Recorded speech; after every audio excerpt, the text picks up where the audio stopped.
In this video, I'm going to give an introduction to rate laws. And then in follow-up videos, I have examples on problems using the method of initial rates that will allow us to determine rate laws. Now, the rate laws that we're going to talk about in this video are probably most formally called differential rate laws, but everyone just calls them rate laws. And then in later videos, we'll talk about integrated rate laws, which differ from the differential rate laws, or what we usually just call rate laws. So the rate law tells us how the rate of a reaction depends on the concentrations of the reactants. Sometimes you'll see the products appear in the rate law. Most often it's just the reactants. Now in general, when you increase the concentrations of reactants, the rate of the reaction increases. But that increase isn't always linear. And we want to know exactly how the increase in concentration or decrease in concentration will affect the rate of the reaction. And so here we just have a generic chemical reaction. And so a typical rate law would have this form, where the rate of the reaction is given on the left. We have each of our reactants, right? In this case, we have A and B, and then they're raised to some power. And so these exponents that I've labeled N and M on this slide are called the orders of the reaction, or reaction orders.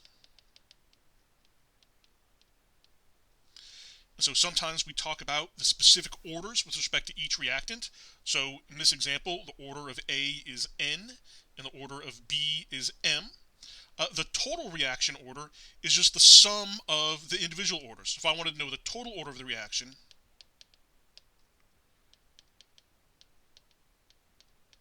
in this case, I would just add up the two individual orders. The K here in front is called the rate constant. And so it's a proportionality constant that reflects how the rate is related to the concentrations, of course, in addition to the orders. So when we think about units, the units on the rate, as we saw in the previous videos, are always going to be molarity per second, or molarity second to the minus 1. The units on the two concentrations are going to be in molarity. So the units on the units on A and B in this case will be M for molarity. And the units on the rate constant will be different depending on what the orders are. But once we've determined the orders, we can always calculate the rate constant. So we can say that K is equal to the rate over the concentration of A to the N and the concentration of B to the M. So then, if we want to determine the units on the rate constant, we can use the units on the rate is molarity per second. The units on the concentrations are molarity, but then of course it's going to be molarity raised to some power. And so that's how the units on the rate constant will be different for different problems. When the orders are different, that will change the exact units on the rate constant. But we'll do an example of exactly how to determine the units on the rate constant in some of the later videos. Alright, so the way we very often determine the rate law is by what's called the method of initial rates.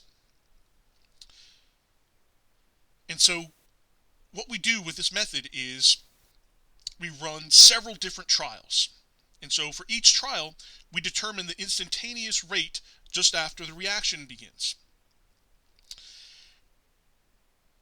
And then we compare the different rates when we change the reaction concentrations to see how that changed the rate of the reaction. And so generally what we do is just change one of the reactants in the second trial relative to the first and leave all the others the same.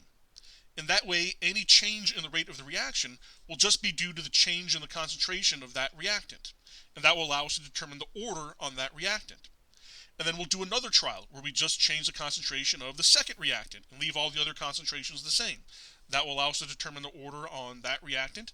And we keep doing that until we've been able to determine the orders on all the reactants. Then once we know the orders of all the reactants, we can use any one of the trials to determine the value of the rate constant. And once we know the rate constant, and the orders with respect to each reactant, we've determined the rate law.